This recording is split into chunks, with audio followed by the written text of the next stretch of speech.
The special thing about the MC of this story is that no matter how many times he dies, he is always reborn again. It's happened so many times that it's not funny anymore, and each time he is reborn in a different world and time, from the most primitive civilizations to those who conquered outer space. This time, our hero's carelessness cost him his life in a battle against a monster, and he was reborn as a baby again. But he's a pro at reincarnation for a reason. Let's see what he comes up with this time. In this current life he's got, he begins to scan his surroundings, and by the looks of the furniture and room decor, he's sure this must be somewhere in the Middle Ages. With the expertise he's built from his past lives, he can tell this isn't Earth, which makes him wonder if he's in a fantasy setting this time. Personally, though, he's found the sci-fi worlds to be more comfortable. They were clean, high-tech, and had other perks. But after taking in his current surroundings, he's at least glad he's not born into a poor family. They've even got maids, which leads him to believe this must be a humble upper-class family in a fantasy world. But more than anything, he's pretty glad that this hot chick is his mother, and he's enjoying every kiss from her to the fullest. Though the language she's speaking is unfamiliar, there's something he can understand without knowing the words. The feeling of her holding him so tightly, out of fear of dropping him, and the warmth in her eyes tells him that he's gotten a loving mother in this life, which is a blessing in itself. You see, through his countless lives, he's met and gotten to know all kinds of mothers, but motherly love wasn't always given. Sadly, he's even been abandoned right after birth, and there was also a time he was exploited as child labor. But this time around, he has a good feeling that this life won't be as hard as many of the ones he's lived. That's when a maid comes in and insists on holding the prince as the lady might be exhausted. The mention of prince catches our boy off guard. He wasn't expecting to be reincarnated as royalty this time. Still, he can't quite figure out why his mother does not look so happy. He gets his answer soon enough when his mother reminds the maid that people might not consider this child a prince. Apparently, this lady, Rifana, had a humble background. She used to be a maid, just like the one before her, named Chenna. She tells Chenna to simply call her by her name, saying there's no need for formalities since no one else is around. Rifana believes the only reason they call this child a prince is because the king's blood flows in his veins. However, the truth is far from honorable. This child also carries the blood of someone of lowly status. She already knows that the nobles and royal concubines have rejected her son, claiming he has no right to succession or power because of her humble origins. Seeing his mother drowning in sorrow, the kid quickly tries to wipe away her tears, which genuinely makes her happy. She thinks it's heartwarming that her baby is trying to comfort her. The maid, though, dismisses it as the actions of an infant simply fidgeting. By the way, our boy goes by the name Erel in this life, and we know for a fact he was indeed trying to console his mother. He personally doesn't care about having no right to succession or loyal followers. In fact, he's glad about it. Being overshadowed means the powerful aristocrats won't give him a second glance, making him practically invisible to the rest of the royal family. This suits him perfectly. He's ready to live the life of a carefree prince with nothing to worry about, and his gut feeling tells him that this 101st life is going to be amazing. The main guy is feeling pretty good about himself because he's got both royal and commoner blood. To him, it's like hitting the jackpot since he just wants a simple life away from all the rich dude's drama. Lady Rifana and Chenna are keeping an eye on him. Rifana looks at him, thinks he seems so happy, and wishes she could keep him that way. But she knows she can't. When Errol hears the word power, he wakes up from his dream and starts sucking his thumb. Errol starts thinking about his situation. In a world where everything is about family and rank, being a prince who can't inherit anything feels like being a pawn with no throne to fight for. He realizes he has no power, no backup, and no future. He figures people will just use him until they get rid of him. But then, he reminds himself that his mom doesn't need to worry because he's confident he can handle things, especially since he was a pro in his past lives. 3 months go by, and Lady Rifana looks at baby Errol while he's sleeping. She thinks he looks like a little angel. She strokes his hair and wishes it felt like the king's. Just then, Chenna tells her the carriage is ready. Rifana quickly kisses Errol's cheek and tells him to be good before she leaves. As the door shuts behind her, we see Errol wasn't really asleep. He was faking it. He laughs but quickly covers his mouth so Chenna doesn't come running in to check. Errol thinks it's tough work being this charming, especially as a baby with everyone watching him. He then sits up, ready to do something no baby should be able to do: power up. He knows time is short, and he needs power to make his life easier. In every world, he knows one thing is always true: strength is everything. If he's strong, nobody will mess with him. While cultivating, Errol starts thinking about all his past lives and how he didn't waste them. One of his biggest wins was creating a method that lets him train even as a baby, the Origin Creation Qigong technique. It's something his 30th reincarnation invented, and it's a total game changer. This method lets Errol work on both his natural chi and origin chi at the same time. The best part? Nobody can even tell he's training. Arl does some quick math and figures out he'll have 60 years worth of inner chi by the time he's 10 and 180 by 20 if he keeps this up. Once he gets past the early stages, he won't even need to focus so hard. He could train while chilling in Chaina's arms if he wanted. To speed things up, Errol uses his energy to stimulate his nerves, moving all the chi to his brain and frontal lobe. The heat from this process spreads through his body, making him sweat like crazy and feel sharp, unbearable pain. As the energy builds up, Errol feels like he's about to lose control. He screams but quickly stops himself. Chaina hears the noise and rushes into his room, but when she looks at him, Errol is lying still in his crib, pretending to sleep. She wonders if he needs a diaper change and leans in to sniff. Errol panics inside, knowing any touch from her might ruin all his hard work. But to his relief, Chaina smells nothing and mutters something about him having a bad dream before walking out. Once she's gone, Errol's body is like a mini furnace, with his energy leaking out everywhere. He struggles to keep it together, feeling like his body might not survive the strain. Nonetheless, he pushes through the pain, determined not to let anything or anyone control his life. Even if it means risking everything, Arl is set on using the origin creation Qigong technique to become powerful enough to live comfortably and on his own terms. Just as he steadies himself, another scream escapes him, loud enough for Chaina to hear outside his door. Chaina suddenly rushes into the room, thinking something terrible has happened. She finds Errol sweating buckets but still lying there, looking like he's peacefully sleeping. Deciding he might need some extra care, she runs off to prepare a bath with herbs. The moment she's gone, Errol jumps to his feet, happy because everything he's been working on is finally paying off. When Chaina returns, she carries him in her arms and says good things to him for being such a strong little guy. Errol just smiles, feeling lucky she hasn't noticed anything unusual. Thanks to his mana concentration technique, his body is constantly absorbing energy even when he's just eating or sleeping. He feels thrilled knowing that in just 3 years, he'll be stronger than most adults. By the time he's 10, his power will be unmatched, and the thought makes him really happy. As Chaina holds him, she hears a strange noise from above, but gets distracted by Errol's cheerful expression. Meanwhile, Errol is already imagining the life ahead of him, powerful, respected, and living like a king. He can't wait for that future to arrive. It's been only 5 months since Errol was born, but thanks to his mana absorption technique, his physical strength and inner energy are leagues ahead of any baby his age. Crawling on the floor, he doesn't stop pushing himself, knowing he's on track to surpass everyone soon. Just as he's focused on his training, Lady Rafana walks in and carries him up off the carpet. She brings him a toy he wasn't expecting, and for a moment, his eyes are glued to it. Seeing her disappointment when he hesitates, Errol quickly starts playing with the toy, pretending to have a blast. Inside, though, he feels secondhand embarrassment for very obvious reasons. Still, Lady Rafana and Chaina laugh at how happy he looks, talking about how handsome and perfect he is. Errol secretly loves the praise but knows it's mostly thanks to his mother's good looks. Even so, he decides to embrace these moments of being the fun baby, knowing this time won't last forever. The baby protagonist suddenly shows them that he isn't happy, and Chaina can't figure out what he wants at first, but all he really wants is food. He starts to cry as he tries to make it obvious. Finally, Chaina guesses right and gives him some milk. While he is busy drinking, the adults start talking about money. They talk about how the funds for the house are running low since yesterday. Even though Errol needs proper food as a prince, there just isn't enough money. The mansion's budget has been cut hard this year, and even raising one child is becoming a struggle. This is quite odd for a royal family. Errol overheard the maids talk about this before. They say his mother, Lady Rafana, will have to eat less to save money for everyone else. If she doesn't, nobody will make it through the season. Errol can't believe it and thinks it has to be a joke.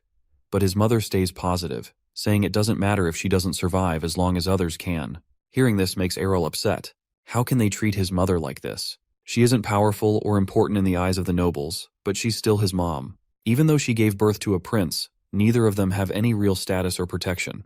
He starts to understand why she is always going out in the carriage. She's been trying to meet the king, but it seems like she keeps failing. Errol thinks it's cruel. Even if the king doesn't care about her, she is still the mother of his child. How can he let others treat her so badly? He starts crying again because of this, and Chaina hands him over to Lady Rafana, and he calms down in her arms. Even as a baby, Errol wants to help his mom. He knows he can't do much, but he has to come up with something. Winter is coming, and things will only get worse with the cost of heating. In his baby bed, he puts his boss baby brains to work and starts thinking hard about what he can do to help. Then suddenly he gets an idea. As Errol stares at the charcoal in the fireplace, he suddenly remembers that charcoals are made out of carbon, and jewels like diamonds are made of carbon as well, and his brilliant mind sees a way to solve their money problem. If he can turn charcoal into a diamond, he could change everything. Even though he's dying to jump out of the crib and get started, he knows his tiny baby body isn't strong enough yet. Instead, he decides to use his mana to float himself out safely. Nobody else knows that charcoal could be this useful, but to Arl, it's like finding treasure. So he immediately pushes away his self-praise and gets to work while the rest of the house is asleep. Arl focuses his mana, combining it with heat to put pressure on the charcoal. He pours every ounce of energy into compressing it, repeating enchanting spells to keep himself going. The process is tough, and the pressure pushes Arl back, but he stays focused, refusing to give up. He keeps thinking about his mother's happiness when she sees what he's made. Just as he thinks about her, a sudden burst of energy causes soot to explode out of the chimney. Arl moves over to the fireplace, digging through the mess until he finally finds it, a sparkling diamond he created with his own power. The diamond's beauty leaves him speechless. Now, he just needs to figure out how to give it to his mother without making her suspicious. Feeling satisfied, he rests until morning. When Chaina greets him the next day, she's shocked to find Arl walking around outside his crib, covered in ash and soot. She picks him up, confused about how he managed to escape. She assumes he must have been playing all night, but the mess in the room makes her pause. The floor, the fireplace, and the carpet are all filthy, and Chaina wonders if the house has always been this chaotic, or if something strange happened during the night. She tells our boy not to touch the floor, but he doesn't seem to care. He quickly comes up with a plan and puts the jewel in his mouth. Chaina notices something strange in his mouth and asks him to spit it out. She pinches his cheeks, and a diamond falls out. She gets very surprised and asks where he got it and if it was from the floor. Chaina, who looks after the palace treasury, says nothing is missing and that the diamond isn't even listed. So she hugs Arel, saying it seems like he wanted to give it to her. Arel smiles and agrees, with a feeling that his mom would probably like it too. Later, wagons pull up at the palace, filling up the empty kitchen storage with food and firewood. Thanks to the diamond, they now have 5 years' worth of supplies. Lady Rafana worries about who the diamond might belong to, but Chaina assures her that it's fine since the castle was abandoned for nearly 100 years before Lady Rafana took over. She also adds that it could be a blessing meant for Prince Arel. Lady Rafana isn't sure, but she sure feels thankful for the resources. Arel holds onto his mom's dress, thinking she just needs to hang in there until he grows up. He dreams of a future where she doesn't have to struggle anymore. As he clings to her, she promises to make sure the king knows he has a son named Arel. That winter, the fireplace keeps burning, and the palace's finances finally get back on track. The changes are obvious around the palace. One day, while Lady Rafana is eating, she notices the meal is way too much for her and asks about the servants. Chaina assures her everything is fine since Anna, who had quit, is back, and the servants are being treated better now. But what stands out the most to Prince Arel is how his mom isn't looking sad anymore. As he watches her, he thinks she looks prettiest when she smiles. Even though it's the coldest winter ever, it feels warmer to him because things are stable, and his mom is happy. A year passes, and Chaina and Lady Rafana are busy deciding what Prince Arel should wear. They make him try on a bunch of outfits before picking a fancy one. Arel can't figure out why they're making such a big deal about his clothes. Feeling tired, he lies down on the floor and starts whining, surprising both his mom and Chaina. Chaina quickly figures out he needs to rest and tucks him into his crib. Then she says that Prince Arel is going to be officially recognized as part of the royal family. Arel, confused, wonders what she means by recognized. Lady Rafana is happy Arel has grown up without any issues and wonders if the king will show up for his birthday. Chaina reassures her, saying the king is just waiting for the right time since bad things often happen to newborns. Arel overhears them talking and realizes all this fuss is for his birthday. Lady Rafana says not everyone might like the banquet, but it's the perfect chance to officially announce that Arel has royal blood. She's glad the Ernesia royal family rules apply to him too. Arel notices how excited his mom seems and figures it's because of the banquet. Then it hits him. If there's a banquet, the nobles and other royals will be there, and he might finally get to meet the king. The banquet for Prince Arel kicks off that night with a grand feast and an over-the-top party that clearly cost quite more than a fortune. Prince Arel is kinda thrilled to see the lavish decorations, the food, and the fancy outfits the kingdom homie's wearing. Everything feels like a dream to him. Lady Rafana picks him up and asks if he's amazed. Arel thinks this whole thing is definitely a new experience. Chaina points out that it's probably the first time he's seen so many people in one place, and Lady Rafana reminds him that he's the star tonight, giving him a kiss on the cheek. Arel catches the judgmental stares from the nobles and overhears their whispers about him and his mother, but he doesn't let it bother him. His focus is on one thing, meeting his father, King Terrell of Ernesia. Arel burns with frustration, thinking about how the king has never cared about their lives. He decides this banquet is the perfect chance to make sure the king notices him. The atmosphere changes as the royal family of Ernesia walk in, officially starting the banquet. Errol figures this must be the queen and her family. He can feel their strong presence as they approach. His eyes lock onto the queen, her children, his half-siblings, and the eldest son, who stands out the most. There's also a girl acting dramatic, like she's in her own fantasy world. Aurel mentally notes that he needs to learn more about each of them, but they walk right past and completely ignore his mother. Lady Rafana notices the commotion might be overwhelming for Errol and tries to comfort him, even though Errol knows she's probably struggling herself. She still manages to make him laugh, easing the tension. Meanwhile, the crowd is fixated on the queen, admiring her beauty. Errol notices a sudden change in his mother's expression. It had been calm, but now something has unsettled her. He looks around and sees why.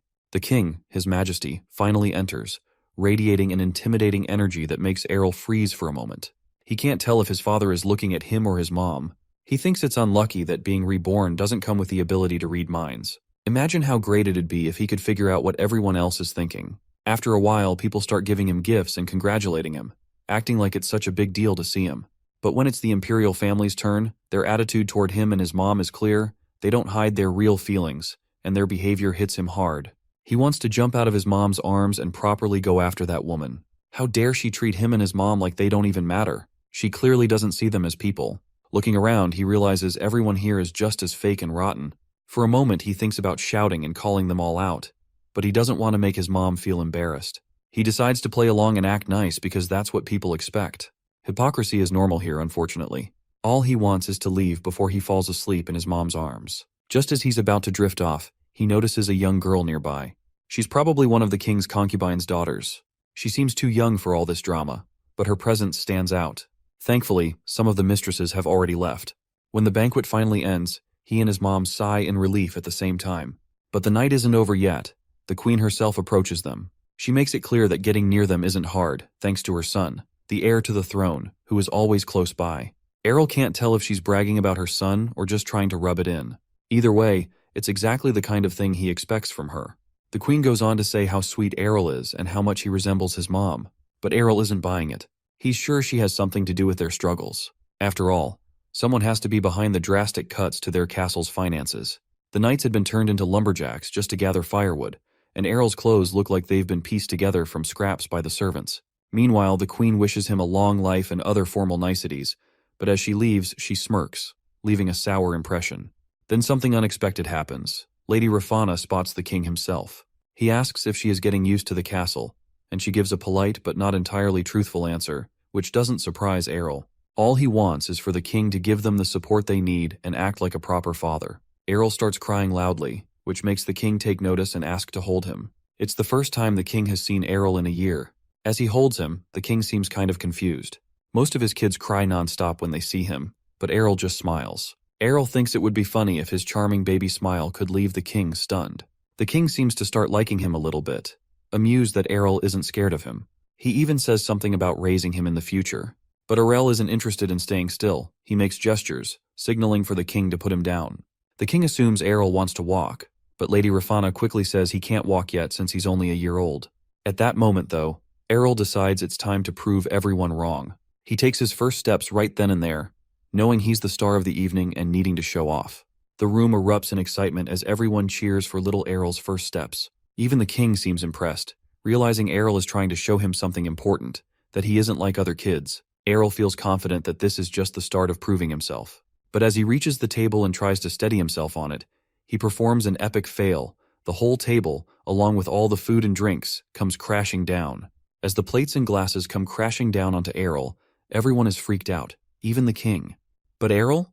This was all part of his grand little scheme. Not just to show off that a 1-year-old could walk, but to pull off his perfectly executed dramatic act. He lies on the ground crying like he's in the middle of an epic tragedy, and the king picks him up, checking for injuries. The king sees that Errol's clothes are soaked in wine but finds no real harm. He decides Aurel needs a change of clothes. Chaina steps in to help, but the king waves her off, wanting to handle it himself. What he discovers next leaves him speechless. Underneath Errol's stained clothes are undergarments that look more like scraps than anything worthy of a prince. Chaina looks confused, claiming she had dressed Errol in fresh clothes earlier that morning. As the king inspects the fit, he realizes how shabby and pitiful Errol's life must be, and the crowd starts murmuring, saying stuff about it being disgraceful and all. Frustrated by the whispers, the king demands silence, with his voice blasting through the hall and sending shivers down everyone's spines. He looks at Errol's mother, clearly processing how poorly they've been living.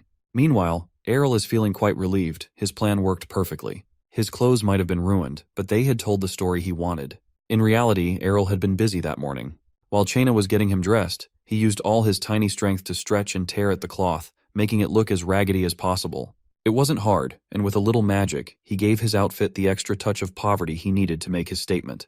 If he were older and stronger, he wouldn't have needed to rely on magic, but it worked anyway. The king finally asks Lady Rafana to explain how things got this bad. How could they fail so much at maintaining their status? But seeing how distressed she is, he doesn't press her for answers. Instead, he turns to one of his officials and asks how funds are distributed for the concubines' castles. The king is disappointed because, as far as he remembers, he'd given clear orders for the budget to be shared equally. Everything was supposed to be running smoothly. So why, at this event of all places, does it look like they've been forgotten? The king can't understand what's going on. He demands the report immediately, wasting no time. Watching all of this, Errol realizes his father is serious about figuring things out, and he's eager to see the numbers in that report. Lady Rafana, Errol's mother, wants to smooth things over, claiming it must be some mistake, and asks for her son back. But Errol knows this is their one big chance. While everyone panics, and the king's secretary pulls up to deliver the documents, the entire room holds its breath, knowing things are about to get heated. When the king looks at the report, he's quite stunned. He can't believe what his eyes are seeing, so he uses his power to set the papers ablaze right there, which shocks Errol. Errol hadn't imagined his father could be so clueless about what's been going on. The truth is, it's obviously all the queen's doing. The king calls to his queen, demanding to know if she was aware of the situation. The queen tries to play it cool, pretending to be just as shocked as everyone else. But the king ain't having it. His intimidating presence grows as he reminds her that managing the budget is entirely her responsibility. Seeing what's up, the eldest son decides to use his perfect timing to pull up and defend his mama. He isn't about to let his mother face this alone and wants to share his own opinion right then and there. The prince tries to explain that this is some big old mix-up, because he's sure his mom wouldn't do something like this. But the king gets even angrier, saying it doesn't matter because a leader is always responsible for their team's mistakes. And thanks to her carelessness, his little brother ended up hungry and without clothes. The older son looks at our hero with these super guilty eyes, which just makes the situation even more awkward. It's clear he's nothing like his dad, who's strong and commanding, or his mom, who's smart and sneaky. The king turns to the eldest son and asks if he's seriously saying his mom had nothing to do with this. Then, without waiting for an answer, he tells his queen how disappointed he is in her. Lady Rafana, trying to defend the queen, keeps saying it's not her fault, instead it's hers, and that she messed up. The king, totally confused now, wonders what she's even talking about. He tells her that just being the mother of his kid should be enough to prove her place in the family. She looks a little embarrassed, and the king gently touches her hand, reminding her to know her role and act accordingly. This whole scene really ticks off the queen and her son, and the king demands that they find out who's to blame and make sure this never happens again. The queen, clearly shaken, looks down at the floor and promises to handle it and make sure it won't happen again. The king gives her one final warning: mess up again, and she'll face punishment. The queen keeps apologizing, saying she'll find the guilty party and make them pay, but she still doesn't seem to get why he's this mad. She then insists she has no idea how this happened, not knowing how to explain herself to Lady Rafana, who is also really stressed out. But the hero sees right through the queen. While his mom tries to say there's no mistake and defends the queen, our protagonist can't figure out why his mom is protecting the one person who probably knows every little detail about what went down. The queen promises this won't happen again, but only our hero realizes that at least she could pretend to look guilty. Instead, she just scares everyone with her power. With that, the hero's birthday ends, and somehow the financial mess is fixed. Later on, it's announced that the queen didn't even have a hand in sorting it out. The culprit is quickly found, a family of low-ranking nobles. They're blamed for everything and, without much fuss, executed on the spot with a guillotine. The palace servants gossip about how the aristocrats even confessed to the crime, but no one can figure out where they'd spend such a massive amount of money. Everyone seems relieved the issue is resolved, except for our baby boy. He can tell the real mastermind has gotten away scot-free. The case is closed, but to the hero, it's totally unfair. He makes up his mind, when he grows up, he'll teach everyone a lesson. But for now, being a baby with a small body means his main focus is food, so his only response is to cry. Soon he's being spoon-fed and feels pretty happy with his current situation. Still, he knows he needs to work on his body since he's going to be stuck as a baby for a while. But after thinking it over, he realizes all he really has to do is eat and play. Once his belly is full, he decides it's nap time. Sometime later, he wakes up to the sound of a carriage pulling up to the house. He flies to the window to check it out while his babysitter snoozes. He sees a group of people step out, and soon after, 3 of them enter his room: his mom, an adult, and a child. The hero suddenly remembers the babysitter. If she wakes up, his powers will be exposed, so he flies back to her and starts pinching her cheeks to wake her up. The adults immediately walk in just in time to see this, and his mom immediately yells at him to stop tormenting the poor nanny. The nanny notices another mistress has arrived and greets her right away. Our hero spots the newcomer too. The newly arrived mistress quickly says there's no need to apologize because she didn't warn anyone about her visit. Our hero realizes this is Phenelia, another concubine. Everyone starts saying how they would have welcomed her properly if they knew she was coming. But Phenelia says she needs to talk to our hero's mother alone. Our hero's mother can't figure out why Phenelia wants to see her, but assumes it must be serious. While waiting for the serious talk, she ends up choking on her tea. Phenelia, looking genuinely regretful, apologizes for her behavior at Prince Errol's birthday banquet. She explains her family once played a big role in winning battles on the continent and were well known, but those glory days are over. Now, they're struggling because no sons have been born in the family lately, and their reputation has faded. On top of that, rumors say they've been low on money for years. Our hero's mother asks if Phenelia is here because of her family's problems. Phenelia admits they're deeply in debt. She also recalls being pressured by the queen, which probably added to their financial mess. Phenelia pulls out a bag of money, admitting it's not enough to fix things, but says she feels really bad about everything. She admits our hero's mother probably hates her and her family. Just then, the door opens, and Phenelia's daughter quietly appears in the room. It becomes clear Phenelia only wants to shield her child from getting tangled up in conflicts with the imperial family. The mistress calmly says she's fine and doesn't need anything, insisting that Phenelia isn't at fault for any of this. Phenelia asks her not to pity her, but the mistress says she doesn't feel pity, she's just being straightforward. She points out that there's no reason for them to turn against each other now. The mistress makes it clear she understands the situation and doesn't hold any grudges against Phenelia's family. She gives the bag of money back, saying that it would be better spent on something nice for Phenelia's little daughter. She says she understands why Phenelia's family has been trying to manage their palace expenses. Then, she casually brings up some shocking news. She believes the reason behind all of this is that she serves her queen. This revelation leaves our boy stunned, and suddenly it all makes sense to him on why his mother is so disliked by others. He starts walking around his room, thinking about how hard his mother's life must be. Chaina notices he's upset and doesn't know how to calm him down. She asks if he's okay, and he quickly fakes a smile to stop her from worrying. He knows he needs to pull himself together. Chaina just assumes he's just being stupid moody, and goes off to do some exercises with Princess Kania. With everyone distracted, our boy decides to sneakily listen in on the conversation between his mother and Phenelia again. This time, his mother is talking about how she can't escape the queen's oppression. She explains that her main goal is to protect Errol while he's still young, and to stop anyone from hurting their family further. Her tone is more serious and determined than it's ever been. Lady Rafana wants to get closer to Miss Phenelia, but it's clear she has more on her mind than just being friendly. Phenelia sees this, but respects Rafana's determination and agrees. They both figure they can rely on each other when things get tough. Meanwhile, Prince Errol is deep in thought, realizing his mother is fully aware of what's really up between the queen and the concubines, which involves both him and her. But he also wonders what her next move would be. While Errol is lost in thought, a girl suddenly shows up near him, and he has no clue how she got there. He silently begs the universe to keep her away, but instead, she crawls into his bed and starts squishing his cheeks, saying she finds him adorable. She treats him like a squishy toy and even starts moving his crib around like it's a game. Our boy wishes that someone, even if it's Truck-kun, would rescue him from this chaos. Then comes a cat, and at first it seems like the cat thinks Errol is cute too. Errol knows there's no escaping now. The nanny says that the princess might visit. Of course, the princess is eager to come over, and Errol realizes he's on his own with no escape in sight. Time flies, and before long, Errol is almost 3 years old. Life feels like it's moving way too fast, as usual. He can't believe how quickly he's growing up and starts thinking about how much more he has to learn before adulthood.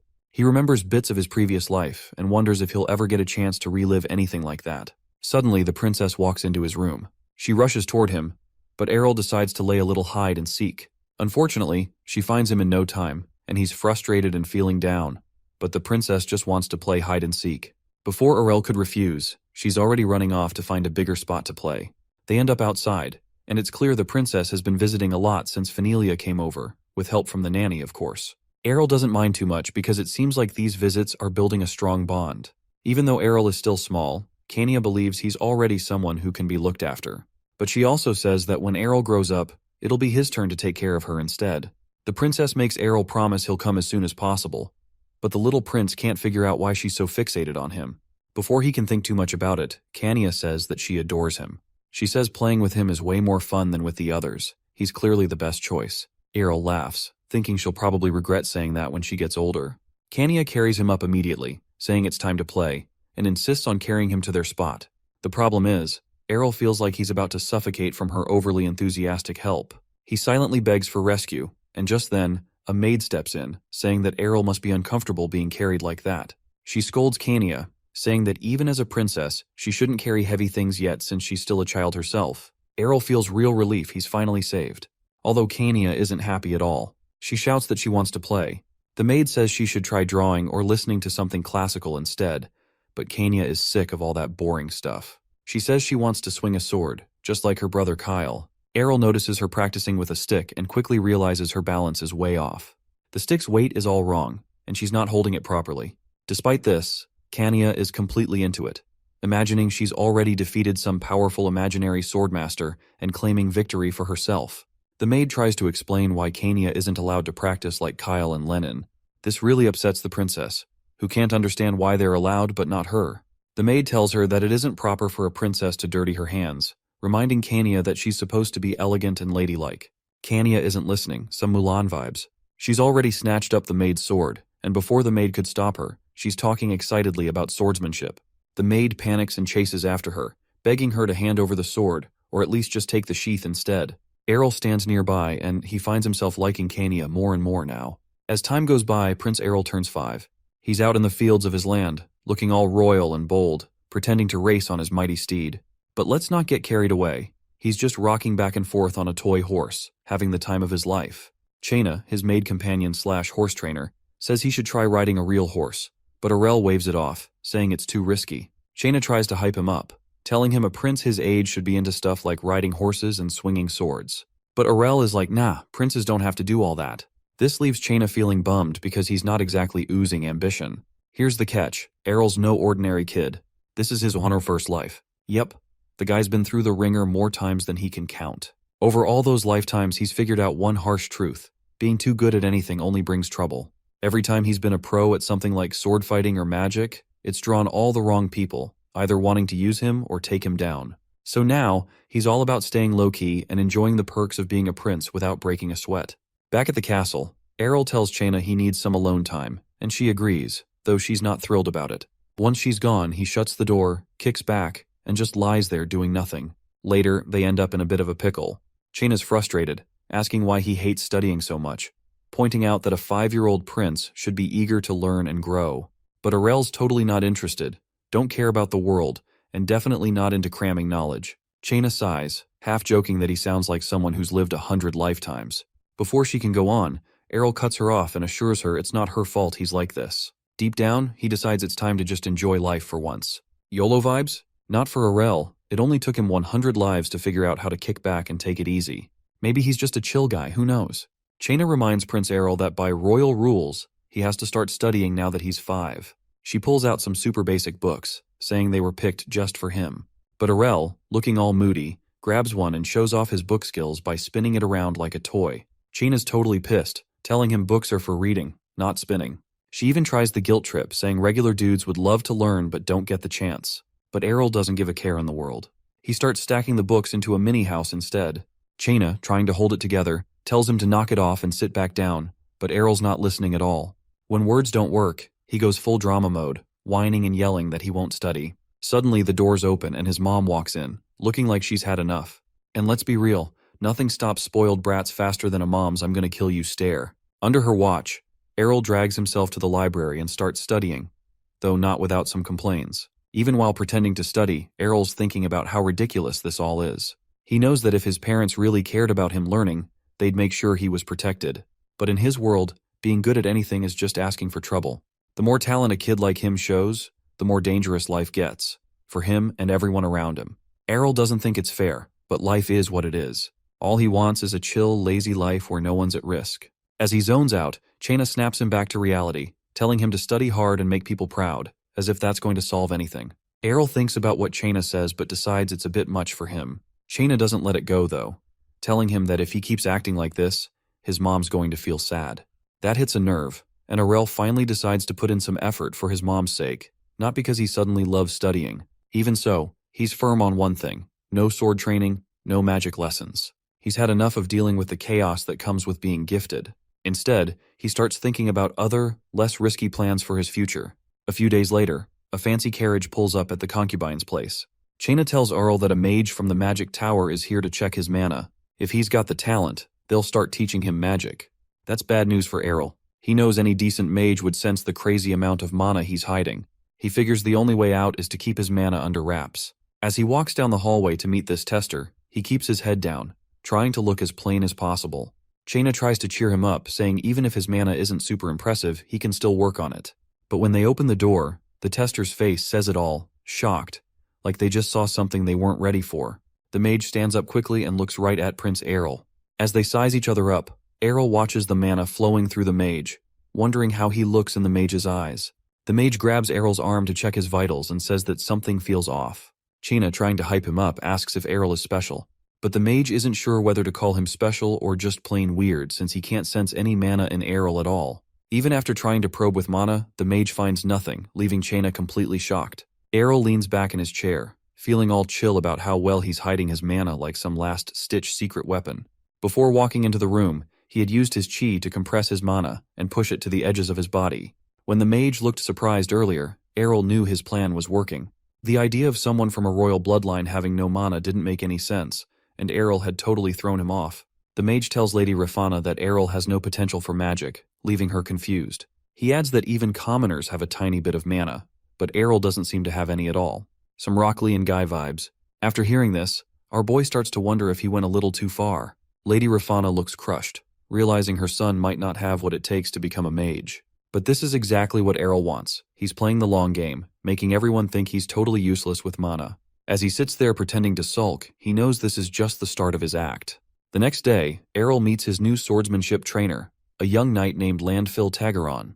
Errol takes one look at him and silently judges him as boring and weak, not even close to his level. In his past life, Errol had fought monsters and survived brutal battles, so this guy doesn't impress him. Still, Errol decides to play along, agreeing to train and encouraging both of them to grow stronger together, even if he's not expecting much. Errol secretly thinks this whole training thing is more for Landfill's sake than his own. He's definitely not interested in doing anything too hard. Like his sister Kania, who walks around wearing weights to get stronger. So many Rock Lee references in this. The dude explains that intense training like that is a tradition for the Kinchester family, but Errol says it sounds like something martial artists would do, not royalty. When Errol asks about the plan, the swordsman dude explains that swordsmanship isn't just about strength, it's also about balance and flexibility. To prove his point about flexibility, Landfill flexes on them kids, showing off some fancy sword moves and suggests starting with simple exercises, like balancing on logs. Errol immediately complains about being scared of falling, even though the logs are barely off the ground, but Landfill assures him that even if he does caplunk, it won't hurt. Errol then asks what he's supposed to do since he's afraid of heights. Next, they move on to flexibility training. Landfill assumes Errol would have no problem since he's still a kid, but Errol shocks him by struggling to even touch his toes. The swordsman dude doesn't give up. He decides it's time to practice with wooden swords. He explains how to use centrifugal force to swing properly. Errol gives it a try, but his grip is so bad the sword goes flying.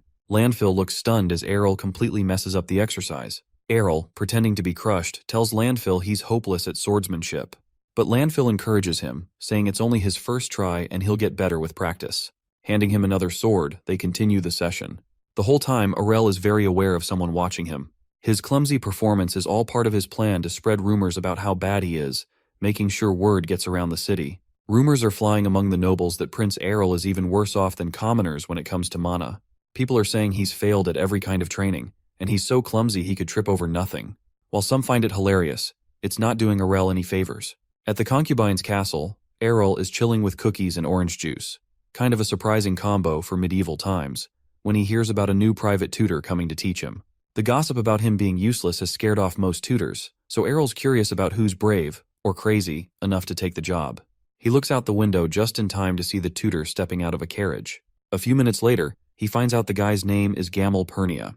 The vibe in the room immediately gets awkward, with Gamel stuck teaching someone everyone thinks is hopeless, and Errol already bored out of his mind. Errol sighs and figures they might as well start with literature, focusing on foreign and common languages. Gamel piles up books in front of him and says, basic grammar should only take a day to learn. But since Arel's reputation is so bad, Gamel gives him a few days instead, acting like it's no big deal if he can't get it right. This annoys Arel, so he promises to give it his best shot. Gamel keeps talking, saying bad grades don't always mean someone isn't trying. Sometimes, it's just how the brain works.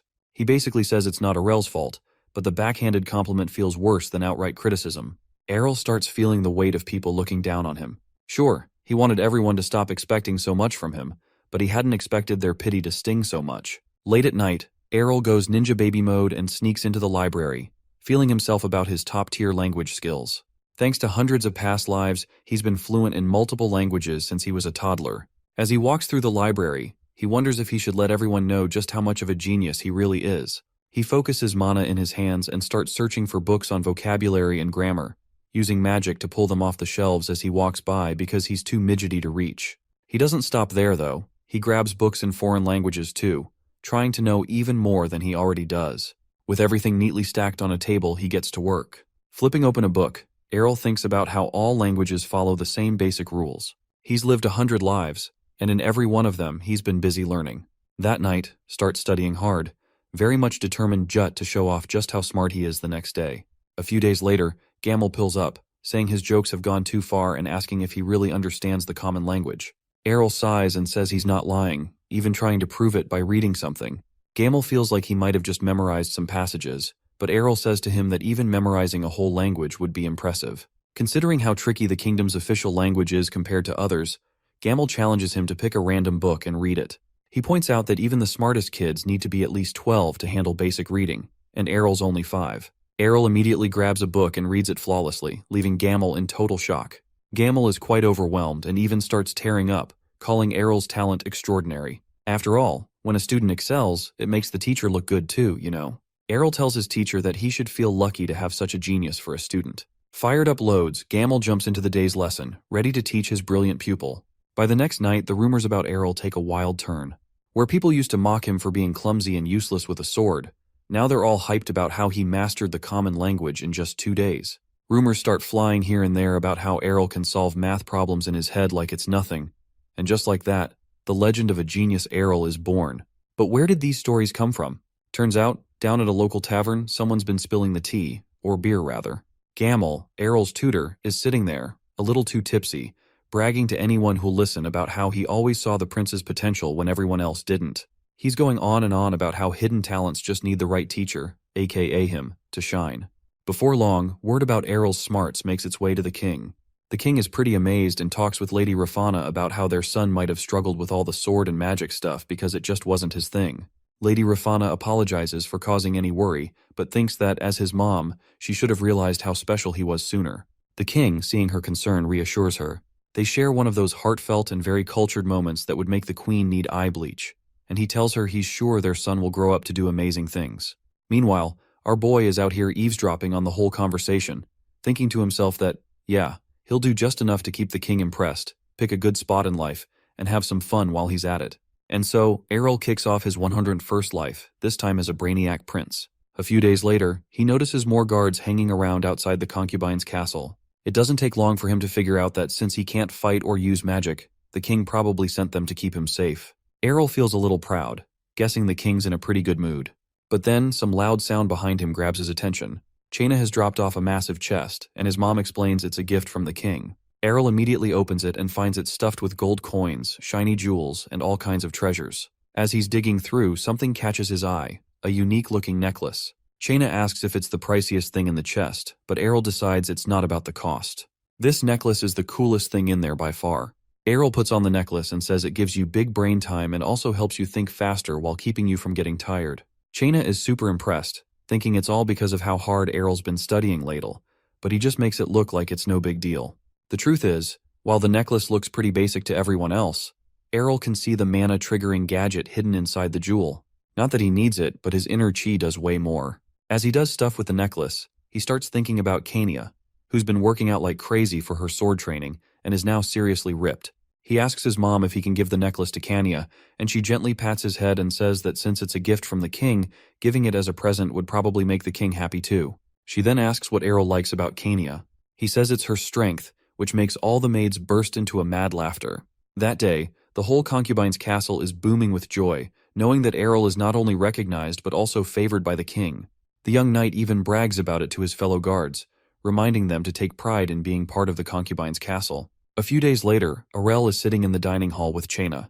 She tells him all the desserts he requested are ready and asks what he thinks of them. Errol tries one after another but isn't happy with any of them.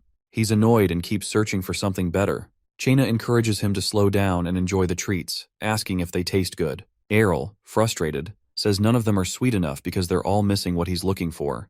Chaina, confused, says these desserts were made by the best chefs and offers to bring one over to fix the problem. That's when Errol has a light bulb moment. What he needs isn't a chef, he asks for an alchemist instead, which just surprises and confuses Chaina. Prince Errol starts spacing out, thinking about Coca-Cola and snacks from his old life, practically drooling, just imagining the taste. He figures he'll need an alchemist to recreate cola, but that's easier said than done. Chaina, super confused about why he'd want an alchemist, asks him what's going on. Errol freezes, realizing she must have heard him daydreaming out loud. He thinks about explaining but quickly decides it'll sound way too weird, especially since he's only 5. Instead, he starts putting together the problem. The kingdom doesn't have the right seasonings or fancy techniques needed to make something like cola. The more he thinks about it, the more he realizes how tricky it'll be. Making cola isn't just mixing stuff together. It needs all these extra steps he can't even do yet. Feeling bummed, he starts fantasizing about the fizzy, sweet drink again. But then he snaps out of it and reminds himself that he's supposed to be a genius scholar. If anyone can figure it out, it's him. He suddenly jumps up and bolts out of the room. Chaina stares after him, completely lost, and asks where he's off to. He yells back that he's going to study, leaving her scratching her head, wondering if she even heard him right. Errol, meanwhile, is sprinting through the castle, laser-focused on one thing: chemistry. He knows cooking and chemistry go hand in hand, so he's convinced alchemy is the key to cracking the cola code, no matter how tough it'll be. Fast forward 3 years. Now 8 years old, Prince Errol is running a meeting, sitting at the head of a big table. They're talking about building new bridges in areas where merchants travel a lot. One of the supervisors asks what he thinks about the plans. Errol checks out the blueprints, compliments how impressive they look, and then casually asks who designed them. When a supervisor proudly claims credit, Errol's expression changes. He threatens to fire the guy if he ever shows up with another useless design. The room? Dead silent. Prince Errol points out a few problems in the bridge design, saying that while it might work for now, it'll be a disaster when snow piles up in the winter. The weight would crush the wooden parts underneath because the designers cared more about making it look fancy than keeping it safe. Our boy makes it clear that while the kingdom should look impressive, safety has to come first. He demands they redo the design and then moves on to the next blueprint. With his crazy amount of knowledge, Errol's workload is kind of shooting through the roof.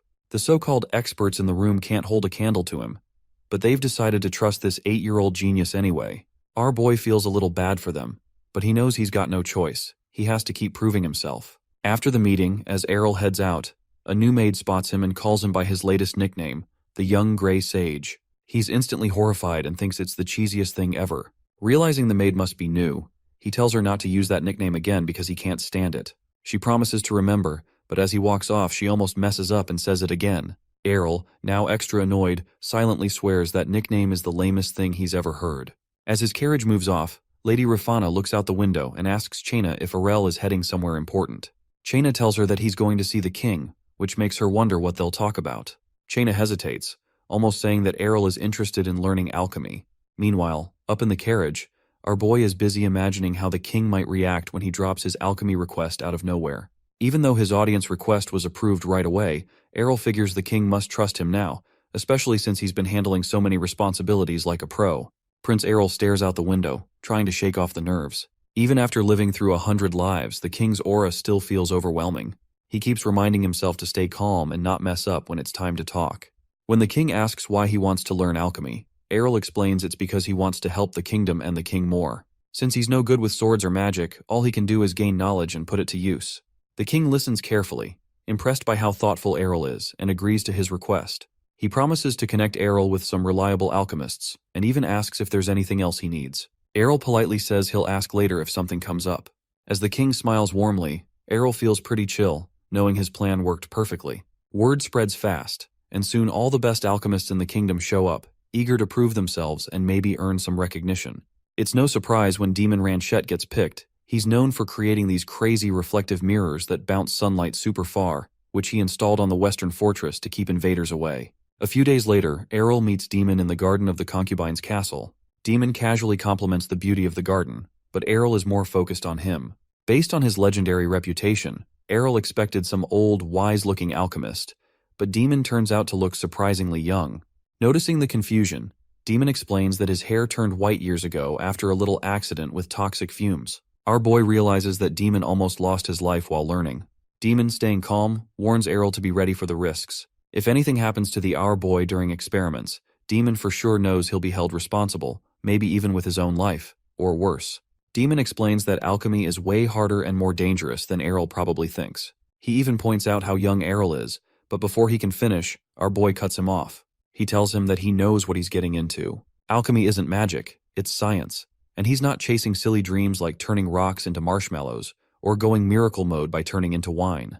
What he really wants is practical tech, methods to clean iron ores and create stronger metals for the kingdom. Demon is blown away by Errol's ambition and sharp thinking. He feels this kid is destined to lead the kingdom of Ernesia someday. After being inspired by Errol's speech, he kneels before our boy, telling him that although his skills are lacking, he'll teach him everything that he knows. A few days pass since alchemy class kicks off, and Prince Errol is deep in his studies when Demon suddenly asks if he's done this alchemy stuff before. Errol gets caught off guard, thinking maybe he's been showing off too much, but he quickly changes the subject, saying he just read about it in a book. Demon seems cool with that and even says Errol matches the rumors he's heard. Errol feels relief because of his genius scholar act is working. The two of them end up grinding all day, every day, from sunrise to sunset. As they dig into their research, Errol figures out that you can harden iron by throwing in some eggshells or bone ash. He shares this discovery with Demon, and they keep making progress. Later on, Errol learns how to extract lead and other stuff. He also notices that, aside from some special metals and medicines in this world, everything else is pretty much the same as what he remembers from his past lives. He talks about how lucky it is that the rules haven't changed. Demon hears him and asks what he meant, but Errol tells him that he was just talking to himself. With everything going according to plan, Errol sends a letter to the king asking for more alchemists. The king doesn't waste time and agrees, telling his men to gather the best alchemists in the kingdom. But there's a teensy tiny problem. One of the king's advisors kinda hesitates, cause he's worrying about complaints over the budget, but the king shuts that off immediately. He trusts Errol's work will be worth it and good for the kingdom. Meanwhile, back in the kingdom, Errol says he's going to create a carbonated drink, a soda. The alchemists are surprised and ask if he's seriously planning to make food. Our boy happily says that's exactly what he's doing. He starts explaining some basics, but before he could get too far, the alchemists start feeling disappointed. They came here hoping to achieve big things and bring honor to their families, only to end up making snacks. One alchemist even complains about giving up his cushy, huge professor job at the Alchemy Academy just to get turned into chef's apprentice. To calm them down, our boy promises they'll be well paid no matter how things turn out. That does the trick, and the alchemists start tossing around ideas. First, they figure they need carbonated water, which naturally exists in some parts of the kingdom and can be brought in pretty fast. Our boy notices these guys aren't exactly driven by passion. They're just happy as long as they get paid or earn some fame. Still, he knows they'll be useful for speeding up his research. A few days later, wagons loaded with barrels of carbonated water roll in from all over. This makes our boy very happy, and Demon pops open one of the barrels, but the nasty smell makes him cringe as he asks if they're really supposed to drink this. Errol tells him they need to test if it's drinkable, but after checking the first barrel, he almost gags and decides it's a no-go. The water's an epic fail. He checks the other barrels and yup, they're all terrible. But our boy doesn't lose his cool. He tells everyone they'll have to make artificial carbonated water instead, causing a buzz among the alchemist homies. He hands out papers with some theories, saying that they could crack the problem if they dig into these clues. Seeing how serious this is, Errol reassures them, saying they're the best alchemists around and will figure it out in no time. When he turns to Demon for some backup, his response doesn't exactly scream enthusiasm. These alchemists really are the top-tier brains in Ernesia. Feeling good about things, Errol leaves the room, telling them that messing around with theories and testing stuff should be their happy place, so he won't hover around. Still, he wonders if they can pull this off in just a week, but figures the challenge will only make them work faster. A few days later, Errol is really excited as he tells the alchemists this carbonated water will bring energy to the kingdom and also summon in piles of cash. The alchemists aren't so sure, secretly wondering if it's all dumb hype. But Errol's very surprised when he sees they've already managed to make artificial carbonated water. Our boy grabs a container and is ready to taste it himself. Demon and the others are curious if this stuff will really catch on. The water has a strong kick but no flavor, so they're skeptical. Errol quickly clears it up, explaining it's not meant to be drunk plain, they'll mix it with fruit juice or alcohol. His original dream was to recreate cola, but since he couldn't get the cola fruit, this fizzy alternative would have to do the job like a substitute teacher. To start, Errol squeezes up some lemon juice into the fizzy water and takes a little sip. The taste hits just right, like Goldilocks and the Bears kinda right, making it completely perfect with so much excitement. He passes it around, and as expected, the alchemists love it too. The sour lemon flavor mixed with the bubbly fizz is a total hit, leaving everyone wanting even more. And just like that, our boy's carbonated soda is born. Word of the drink spreads like wildfire, turning it into such a luxury that the people can't get enough of, even outside the borders of Ernesia. Lord Dement, the Earl of the Northern Territories, can't wrap his head around this soda thing Prince Errol has created. He has to double-check with his servant, who confirms it's all thanks to Errol's lead. The drink has turned into a super fancy luxury item and is making bank for the Ernesia kingdom. There are even wild rumors about carriages stuffed with gold showing up at the concubine's palace every single day. Kicking himself for brushing Errol off on his first birthday and thinking the prince is useless, Lord Dement is full of regret. If only he had backed Errol back then, he could have had a piece of the action. Swearing to never miss out again, he vows to keep a closer eye on things. Fast forward 2 years, and over at the concubine's castle, 16-year-old Princess Kania is showing off her sword moves. After finishing her routine, she nervously asks 10-year-old Prince Errol for his thoughts. Errol, pausing for a moment, tells her she looks super cool and impressive. Her escort pops up too, saying her swordsmanship is flawless. Errol agrees, thinking she's way more skilled than any boy his age. Kanya gets really happy, jumping around and thanking them for their kind words. Watching her bounce with excitement, her escort says they want to take a break, and Errol thinks she looks really cute while being so cheerful. After the training session, Kanya and Errol sit down in the garden for some tea. Kanya brings up all the news about Errol's soda success, saying it has not only helped the palace but also boosted the kingdom's economy. Errol, playing it cool, calls it his duty as a prince. Kanya then tells him of a rumor about him being the perfect son, which has apparently made a lot of people jealous of Lady Rafana. But there's more to this story than just Errol's soda fame. After learning his mom, Rafana, comes from a fallen noble family that used to run a small territory and has been living like regular dudes, Errol decides to hand over the soda distribution to her family. This turns out to be a genius move, as people aren't just buying a bottle or two. They are lining up to grab crates of soda. The demands are higher than the Grimace shake. Some people are so desperate for the drink that they pay double or even triple the usual price just to get it. On top of soda, Errol also introduces yogurt and another drink to the market, and both become insanely popular. Thanks to all this, Lady Rafana's family goes from being regular nobles to being richer than any merchant in the kingdom. Their house is so packed with gold decorations, from the floors to the ceiling, that it kinda blinds anyone who tries to walk through it. Rumors are spreading like wildfire, and soon people start comparing Prince Errol's successes to Princess Kania's efforts. This leaves Kania super frustrated and upset. She is so annoyed she ends up in tears, begging Errol to tone things down. Errol just laughs at it like it's not a big deal.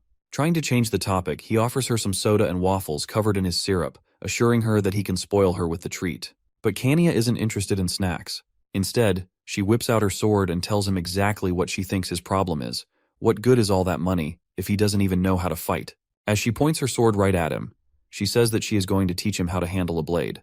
Errol, clearly unimpressed, thanks her but says no, explaining he has no interest in being a swordsman in this life. He remembers his past, where he had lived the life of a warrior before, but Kania isn't about to let him off easy. She immediately launches a surprise attack, showing him some sword techniques while pushing him to fight back.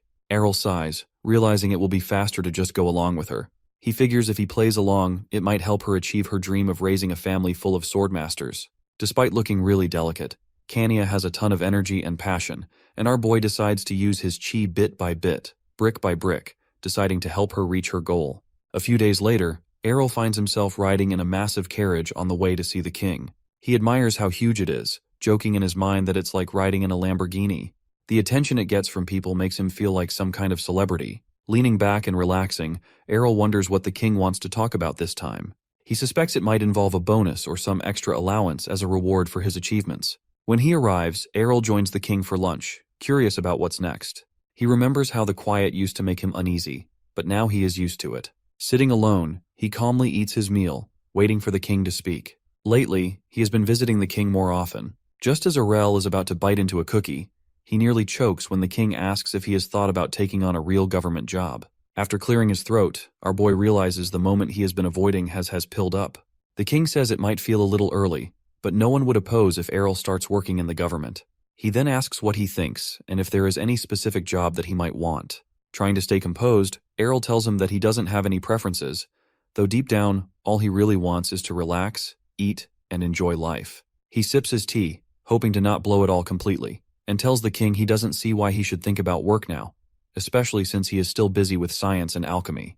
Keeping his poker face, Errol waits as the king sits silently. In his mind, our boy wonders why the king wants him to take on a role when the first prince isn't even involved in government yet.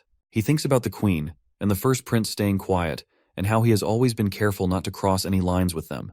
He also feels lucky that the last big ball has been cancelled thanks to the chaos caused by the freak prince. Ain't no ball like a prince ball. Errol knows being liked by the king is one thing, but being trusted with a big government role is something else entirely. He dislikes gossip and doesn't want to get caught up in any drama with his brothers. Was the king trying to stir up trouble between them on purpose? Errol feels that this might be the case. He thinks about how survival isn't just about being clever or strong in the wild. It applies to royal life too. To sit on the throne, you need the strength and sharp instincts of an eagle. Without that, even all the knowledge from his past lives wouldn't be enough to stay safe. Maybe the king wants a world where only the strongest survive. Either way, Errol isn't about to fall into the trap this time. A few days pass since Prince Errol talks with the king. Now, he is riding a horse, looking excited as he thinks about how this is his first time going so far from the concubine's palace. And it's not on a toy horse this time, it's the real thing. The wind hits his face, and he feels free like never before. He thinks he deserves this breath of fresh air after all the time he spent working hard and staying indoors. He remembers the times he used to explore everywhere, even across worlds, just to find strong people to challenge. But today, he's happy just enjoying this horse ride. Then Kania calls out, telling him to slow down, kinda impressed by how well he rides. In his head, he thanks her for taking him along, but out loud, he says it's all because the horse is smart, not him. He looks back, wondering why so many knights are escorting them for such a short trip. He notices some of them look pretty tough. Kania tells him that she didn't ask for this many guards, but before she finishes, Errol cuts in, reminding her she's a princess. Safety definitely has to come first, even if it means losing a bit of freedom. Suddenly, our boy feels something strange coming from in front of them up ahead. It's like a weird, heavy energy. He stops his horse and wonders if it's some kind of magic. His sister asks why he stopped, and he tells her they should turn back because he thinks there might be monsters in the forest. Kania looks confused and asks how he knows. And our boy makes up a stupid reason about having a strong sixth sense and says the feeling is bad, like a trap is waiting. Kania doesn't believe him, of course, and immediately charges toward the strange energy. Shocked, Errol yells for the knights to make sure she comes back safely. One of the knights awkwardly admits they are actually on the right path.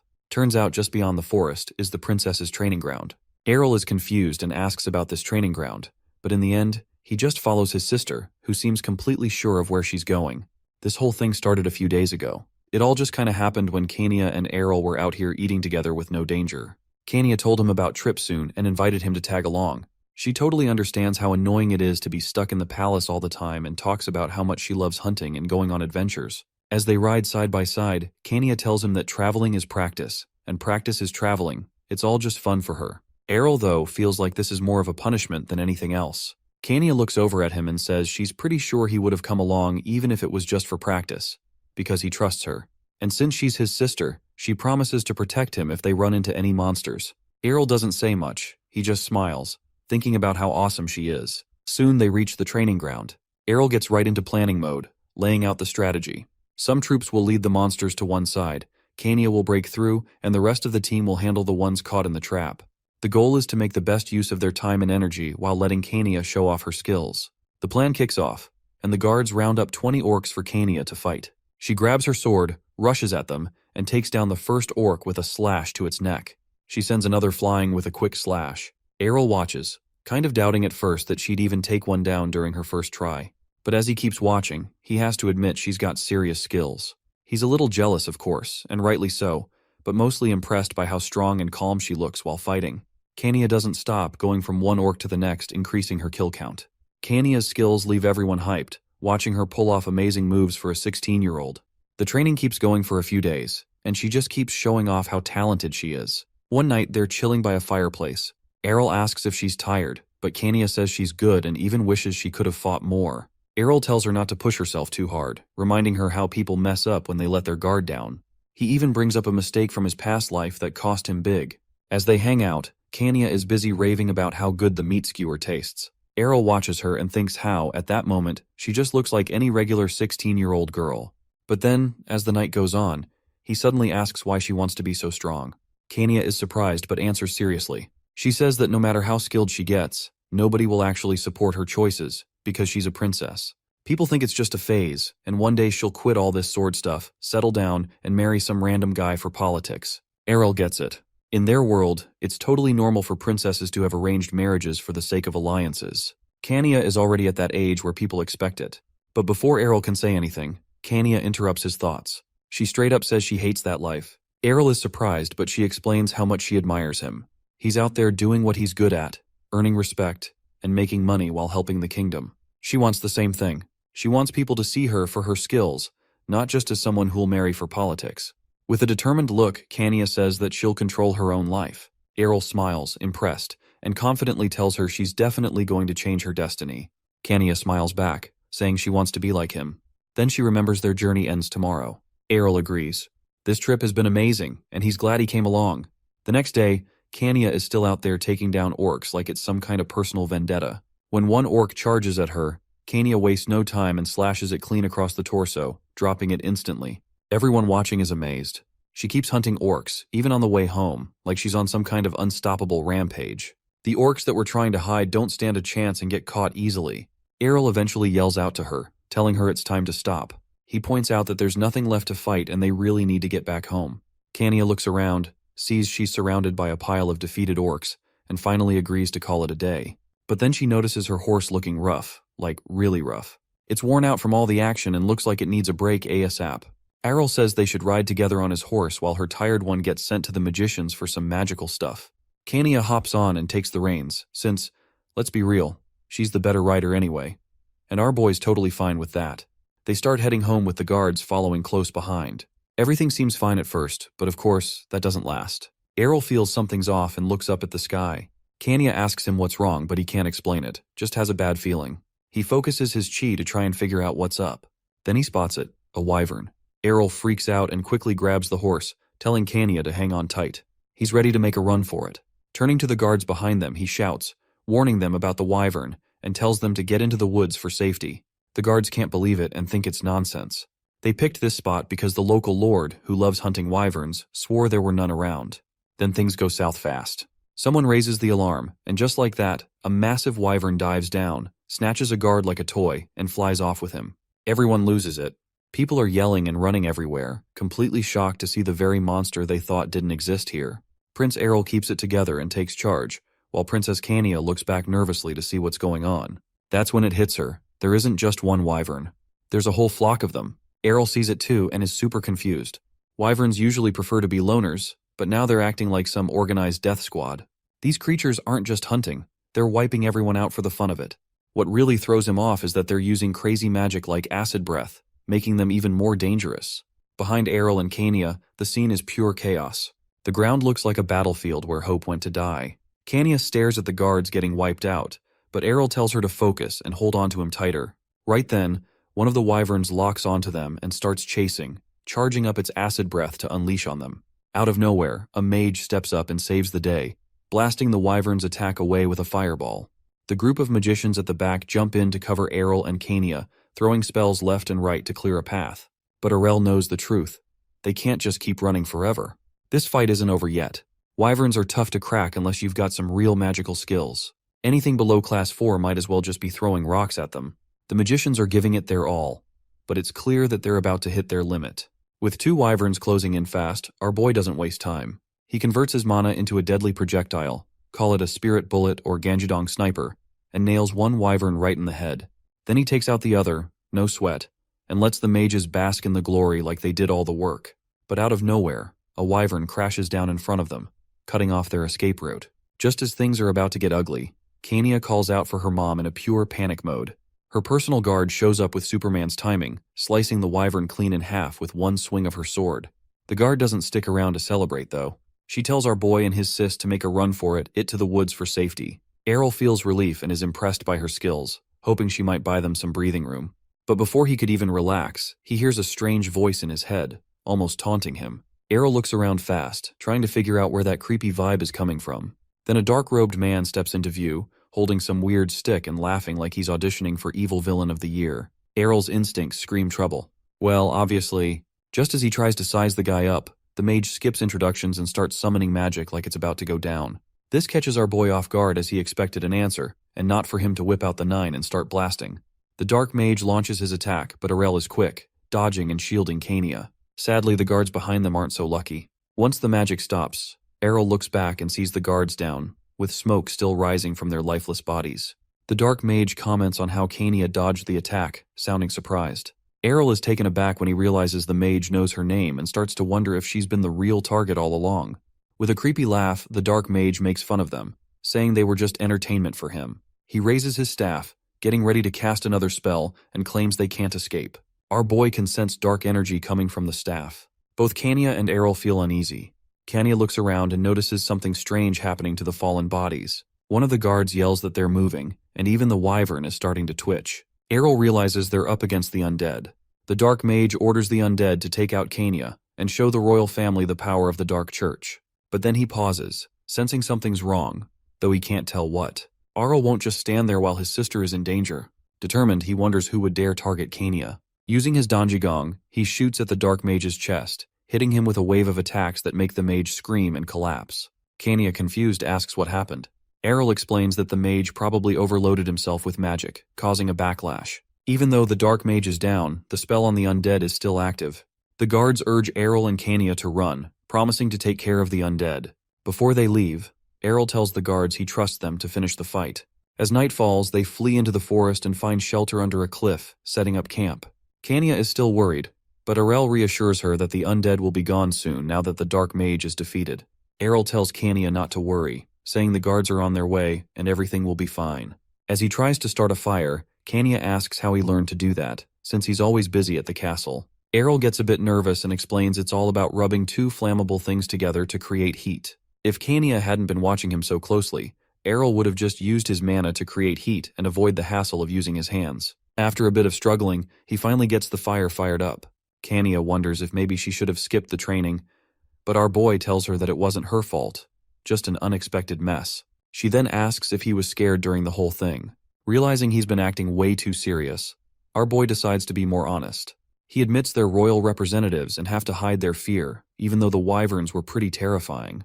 Kania, seeing a softer side of him, takes his hand and thanks him for sticking with her through all the chaos. Errol, feeling quite in the moment, says that Kania was scared from the start, and it broke his heart to see the guards lose their lives for nothing. He knows the royal family is always in danger of assassination, but this is Kania's first real encounter with danger, and it's tough for her to handle. Still, he stays focused on the main goal, getting them both home safe. Out of nowhere, a wild battle breaks out above them between a wyvern and a griffin. Kania wonders why they're fighting at this hour. And Errol, noticing a nest on the cliff, figures the wyvern is after the griffin's cub. The wyvern manages to sink its teeth into the griffin's neck, sending it crashing into the rocks below. Errol and Kania run to quickly get out of the way, dodging falling rocks. Once the dust clears, they see the wyvern fly off, probably scared off by the griffin's blood on the air. But when Errol looks around, Kania is gone. He's left standing there, shocked. He spots her near the fallen griffin and warns her to be careful, but she says it's fine since the griffin is already dead. Errol knows there's no stopping Kania when she's curious. She looks at the griffin and wonders what they should do with it. Our boy, feeling kinda awkward, asks if she's planning to bury it, but Kania surprises him by saying she's worried about the griffin's baby. Errol says they can't do anything, and they would have to let nature handle it, even if it seems harsh. Kania, though, thinks Errol meant they should raise the baby together, leaving Errol even more confused and all. As Kania spots the guards coming, one of them looks relieved to see the pair safe. When they get closer, Kania happily greets them, excited to see them again. Kania's guard says that no one else was hurt after the undead magic spell was broken. The guards are surprised when they see Kania holding a griffin in her arms. Prince Errol, looking a bit nervous, says it's the perfect time to step in and stop Kania from taking in the griffin. But Kania's guard says it's too late for that. A week has passed, and things have mostly gone back to normal, except for the new addition to the family. When the griffin baby flies over and wakes up Prince Errol, he greets the newest member of their family. Errol picks up the little griffin, and though he can't just sleep like he used to, he forgives the baby for being so cute and well-behaved. The story then goes back to that night. Errol tells the guards to take Kania to rest while he makes sure no wild animals will disturb the fallen griffin's body. As the guards set up camp, Errol carefully cuts open the griffin's chest with his sword and takes out its magical core. Errol knows the core will help him tame the newborn griffin. While Errol plays with the cub, he sees Kania arriving at the castle. She quickly gets out of her carriage, and the griffin baby excitedly greets her. As Kania spends time with the cub, Prince Errol hears about a wanted order across the kingdom. A bounty is placed on the Dark Church, the group behind the attack on Kania, with rewards for anyone who knows where they are. Prince Errol notes that the Dark Church isn't the only group causing trouble for the kingdom. He suddenly wonders if he's been too focused on wealth. A guard, overhearing him, asks what he means, but Errol just sends him away like it doesn't matter one bit. As Princess Kania finally catches the griffin, Errol thinks about why someone would target her, considering she doesn't hold much power or influence. Still, she's a princess and part of his family. He starts thinking that maybe he should become a swordmaster and try to become an aura expert by the time he's in his late 20s. Errol, trying his best to change the topic, approaches Kania and asks if she wants to do something fun. Kania asks what he has in mind, and moments later, swords are clashing, and some mana kinda appears around their blades. Kania notices the surge and starts to think about it, but before she could finish, they both pull back after one last strike. Kania excitedly asks how she did, and Errol happily tells her he used his aura. He secretly enjoys how well his plan worked and how she bought it. She asks him if she could learn it too, and wonders where Errol studied it. He vaguely replies, saying something like that, then explains that using aura mostly relies on the brain. Kania, a bit discouraged, assumes she can't do it because she's not smart enough. Errol reassures her, saying that's not the case. Kania jokes that it's just because he's a genius, but Errol explains that she just needs to learn how to control the aura with her brain, and he'll teach her. Excited, Kania asks if she'll be able to master it quickly. Errol tells Kania that if she follows his method, she'll master aura quickly. Secretly, he thinks about why her progress is so fast. He's been quietly transferring mana into her. He tells her to focus and follow his guidance. Meanwhile, Kania's guard eavesdrops on their conversation from behind closed doors. Weeks pass, and whenever Kania visits Fly, she trains in both swordsmanship and aura with Errol. Kania becomes an aura user at an amazing speed. One day, while looking at her sword she asks if this is the power of aura. Errol congratulates her but reminds her that this is just the start of her journey. One unexpected result of their training is that Fly temporarily grows after being exposed to the strong energy from aura practice. Fly rests on Errol's shoulder, and he complains about the griffin's weight, even if it shrinks back down. Errol tells Kania that mastering aura is only the first step. They need to train harder to control their strength, movement, and use aura to its fullest. Kania may even be able to use aura while riding Fly. She laughs at Errol's bold imagination, but he insists he's serious. While petting Fly, Kania asks if Errol is right. In his mind, Errol believes that day will come soon. Suddenly the door opens, and a voice announces that His Majesty has arrived, surprising both Errol and Kania. Errol wonders why the king is there, as he should be busy with his preparations in the north and not just stopping by for a breath of fresh air. The king enters with Lady Rafana, and our boy respectfully greets him. The king says that he's heard they've been practicing swordsmanship lately. Errol downplays their training, saying it's been minimal, and that he's mostly been working on experiments and trying to tame the griffin for border defense. The king seems pleased, wanting to see Errol's progress in different areas. Just then, two servants bring in a large chest. They set it down, and both Errol and Kania are surprised by what's inside. With a serious expression, the king tells Errol to try the sword. It's a special weapon made just for him. Lady Rafana protests, saying Errol's too young to use such a sword. But the king laughs, saying he doesn't expect Errol to wield it yet. He just wants Errol to touch it as its owner. Errol casually picks up the sword, shocking everyone. As he holds it, Errol wonders if it's time to take swordsmanship more seriously from now on.